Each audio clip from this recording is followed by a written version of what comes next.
Olá pessoal, tudo bem com vocês? A gente vai dar prosseguimento para o nosso curso de Aspectos Essenciais dos Transtornos Psicóticos. Hoje é a aula 7 e o assunto vai ser Diagnóstico Diferencial de Psicose. Qual é o raciocínio clínico que está por trás da elaboração diagnóstica?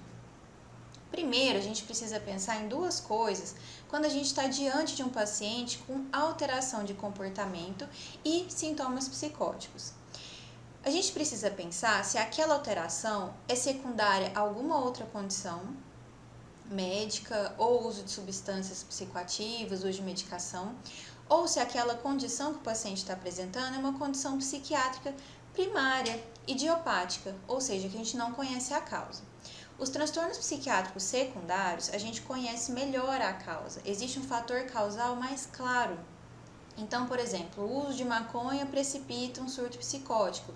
A gente sabe que um surto psicótico não é unicamente causado pelo uso de maconha. O paciente tem que ter, por exemplo, predisposição genética, um histórico familiar. Existem vários fatores que colaboram para o surto psicótico, mas quando existe o uso de maconha, a gente sabe, esse é um exemplo que eu estou dando para vocês, a gente sabe que esse é um fator causal do transtorno psiquiátrico.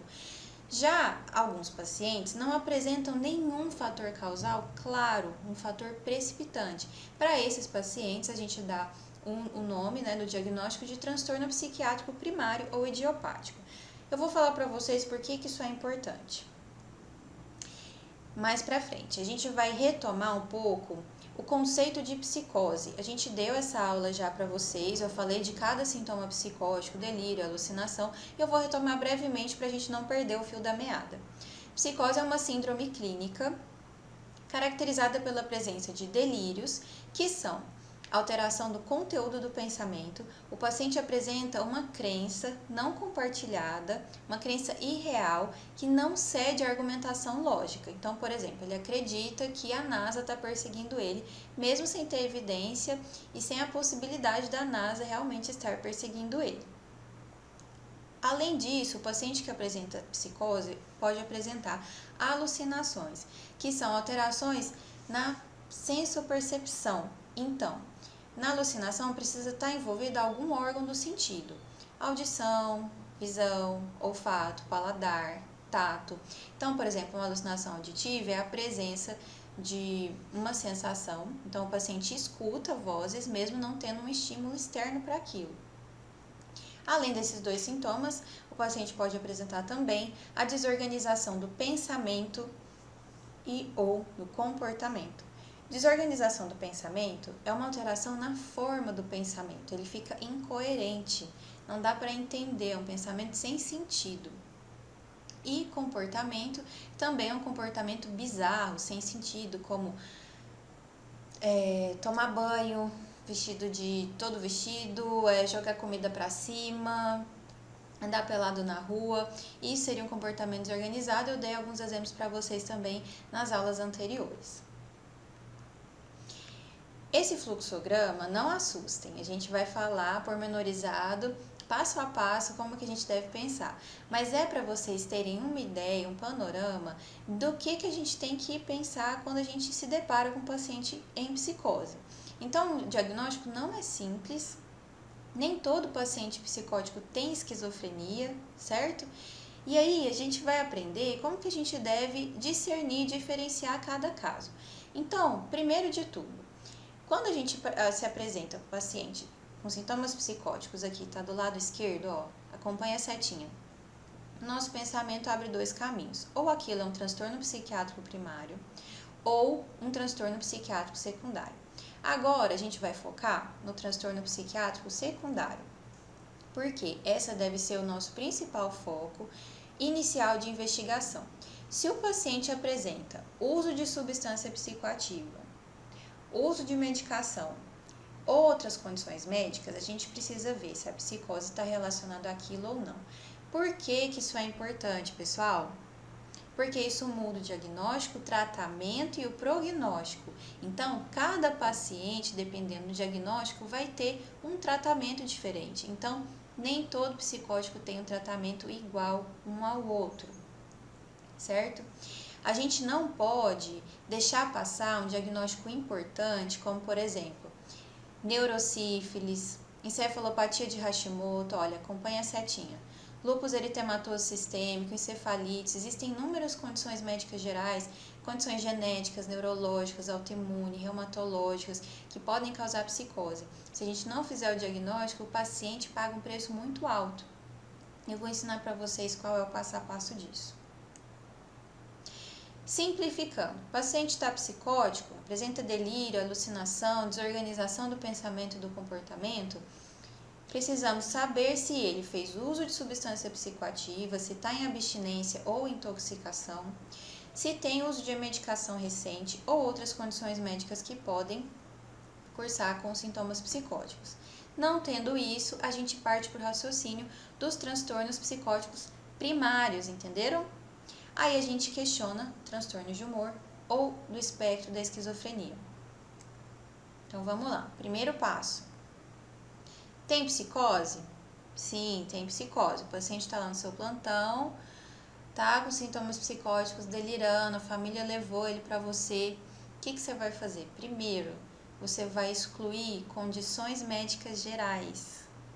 Como você vai fazer isso?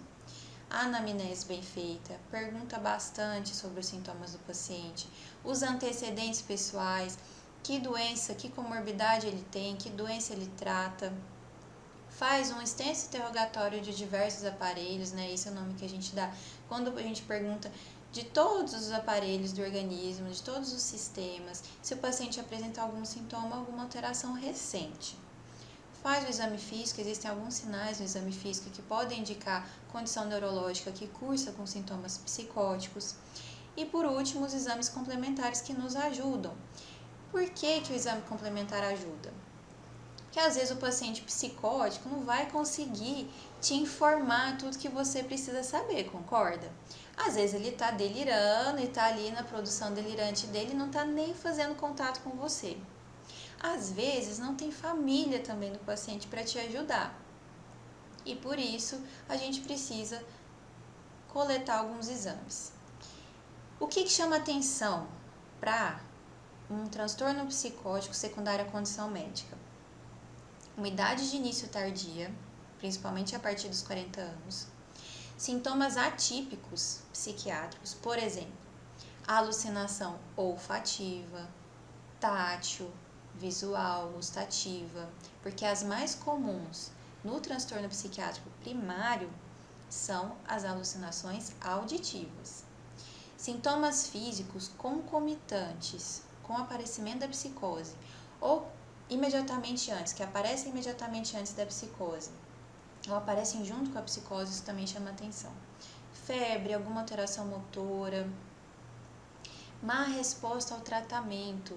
Quando é transtorno secundário à condição médica, o tratamento é outro, não é só antipsicótico. Então, você pode dar e ser só um paliativo, o paciente ir piorando, na verdade. Então, tem má resposta ao tratamento convencional? Se pergunte se aquele paciente não tem, na verdade, outro diagnóstico. E os exames complementares que eu falei para vocês, que a gente mais pede nesses casos, é TSH para ver tireoidopatia,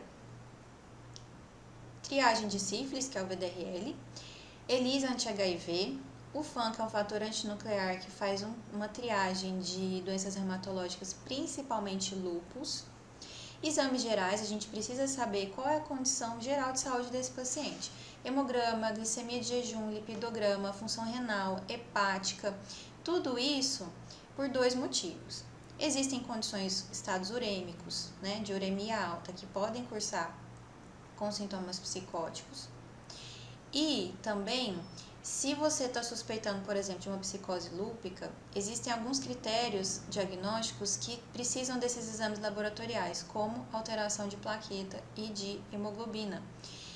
Quando a gente vai tratar um paciente psicótico, a gente usa algumas medicações que precisam de excreção renal e metabolização hepática. Então, esses pacientes também precisam ter esses exames para a gente entender qual é o basal deles, se eles têm condição de metabolizar esses exames, essas medicações, desculpe. E algumas medicações também, infelizmente, causam síndrome metabólica, então também a gente precisa da glicemia de jejum e do lipidograma basal do paciente. O toxicológico São feitos principalmente na urina do paciente, dos metabólitos da cocaína e da maconha. O metabólito da maconha que é dosado na urina é o THC, tetrahidrocannabidiol. O metabólito da cocaína que é dosado na urina chama benzoilequigonina. Esses exames são relativamente caros e são usados mais em hospitais terciários. Aqui no Hospital das Clínicas da USP de Ribeirão, a gente faz esses testes para todo paciente que chega psicótico. Porque às vezes ele não vai falar que usou droga, a família também não sabe. E a gente precisa, nesse combo de exames, pedir esses exames também. Neuroimagem também pode indicar outras condições. Tumor, alterações, até acidente vascular também, dependendo da região. Se for na região temporal e hospital, tem mais chance de apresentar sintomas psicóticos também. Então, prestem bastante atenção nisso. Excluiu todas as condições médicas, é improvável que o paciente tenha alguma doença que cause aquele sintoma psicótico, você passa para o segundo passo da investigação, que é o uso de medicamentos. A princípio, qualquer medicamento pode causar, mas tem alguns que causam mais psicose. Corticoide em dose alta, então aquele paciente que faz pulsoterapia, uso de levodopa, para paciente que tem doença de Parkinson, tacrolimus, interferon e anticolinérgicos. Vocês precisam se atentar para a correlação temporal.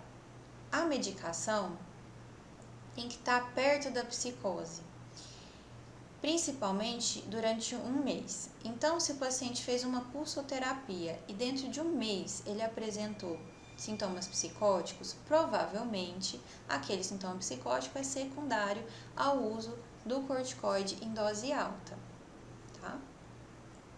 Então, excluiu o uso de medicação, excluiu outras condições médicas, a gente pergunta a terceira coisa, se teve uso de substâncias psicoativas ou se está em abstinência das substâncias psicoativas. As principais são maconha, cocaína, crack, LSD, êxtase e álcool. A abstinência do álcool pode causar sintomas psicóticos e todas essas outras drogas na intoxicação também pode causar sintomas psicóticos. Da mesma forma, a gente precisa se atentar para a correlação temporal. Se o paciente abriu sintomas psicóticos em menos de um mês do uso de substância, aquele transtorno psicótico é secundário ao uso de cocaína, por exemplo. Esse é o diagnóstico do paciente. E aí, depois disso, o paciente vai sendo acompanhado longitudinalmente para ver se essa psicose remite com a abstinência da substância, com o tratamento, ou se ela persiste mesmo com a abstinência, e aí a gente pensa em outro transtorno. Então, o que precisa ficar para vocês desse slide? Se o paciente fez uso de algum tipo de droga, de algum tipo de medicação no último mês e apresentou sintomas psicóticos, essa alteração psiquiátrica é secundária ao uso dessas substâncias. Então, excluímos essas possibilidades, aí é que a gente vai pensar num transtorno psicótico primário, idiopático, que são as psicoses presentes nos transtornos de humor e no espectro da esquizofrenia. Então, vocês estão vendo que a psicose ela pode estar presente tanto em transtornos psiquiátricos como em condições médicas gerais. Ela não é exclusiva da esquizofrenia, porque às vezes o pessoal pensa que a psicose é esquizofrenia, psicose e pronto. Não é tão simples assim. Quarto passo. Então, qual foi o primeiro passo? Excluir condições médicas gerais. Segundo passo, uso de medicações. Terceiro passo, excluir uso de substâncias psicoativas. E o quarto passo, excluir transtornos de humor. Eu falo excluir porque a gente vai chegar no diagnóstico de esquizofrenia ou de algum transtorno do espectro da esquizofrenia depois de ter excluído todas essas condições. Então, aqui, nesse passo que a gente já sabe que é uma psicose primária. Primeiro, a gente precisa pensar se o paciente tem transtornos do humor, que são dois. ou um episódio maníaco com sintomas psicóticos e vocês vão ter uma aula específica sobre isso, ou episódio depressivo com sintomas psicóticos. Episódio maníaco com sintomas psicóticos, o paciente apresenta humor elevado, excessivamente alegre, eufórico ou irritável. E além disso, apresenta outras alterações: aumento da energia, aumento da atividade, da psicomotricidade, diminui necessidade de sono, pode ficar hipersexualizado, mais compulsivo, impulsivo. Além disso, pode apresentar os sintomas psicóticos, uma autoestima inflada e até delírio de grandeza. Pode apresentar alucinações também, e não necessariamente esse paciente é transtorno afetivo bipolar, porque existem os episódios maníacos com sintomas psicóticos causados pelo uso de substância, causados por uma condição médica geral ou uso de medicação, certo? Mas vocês vão ter uma aula mais específica sobre isso. O episódio depressivo com sintomas psicóticos tem uma história que é a seguinte: o paciente fica deprimido, então ele tem um humor entristecido, indiferente, apático, tem anedonia, que é a perda da capacidade de sentir prazer, e isso vai evoluindo para um transtorno depressivo mais grave. O paciente tem sentimento de menos-valia, de culpa, alteração de apetite, de sono, chega a ter delírios de ruína, de culpa, delírio persecutório. Esse é um estágio mais grave do episódio depressivo. Também é um diagnóstico diferencial. O quinto passo é que a gente chega no espectro da esquizofrenia. Transtorno psicótico breve é um dos transtornos presentes no espectro da esquizofrenia. Transtorno delirante, e eu já vou falando um pouquinho para vocês, mas vocês vão ter aula específica de cada um, tá bom, pessoal? O transtorno psicótico breve dura menos de um mês e apresenta delírios, alucinações ou desorganização do comportamento. O transtorno delirante não tem todos esses sintomas psicóticos, é principalmente delírio. O transtorno esquizofreniforme é um psicótico breve e estendido. Ele dura de 1 mês a 6 meses. O transtorno esquizoafetivo é um transtorno que mistura sintomas de humor com sintomas psicóticos. Vocês vão ter uma aula especificamente dele. E a esquizofrenia, por fim, é um transtorno psicótico primário, que apresenta uma duração de mais de 6 meses, e nesses 6 meses ele tem que ter pelo menos 1 mês dos sintomas de fase ativa, que são os delírios, alucinações, a psicose. Nos outros meses, nos outros 5 meses, ele pode apresentar apenas sintomas residuais, prodrômicos, sintomas negativos. Vocês também vão ter aula sobre esquizofrenia. É um transtorno muito complexo. Então, vejam bem a complexidade do raciocínio até chegar no diagnóstico de esquizofrenia.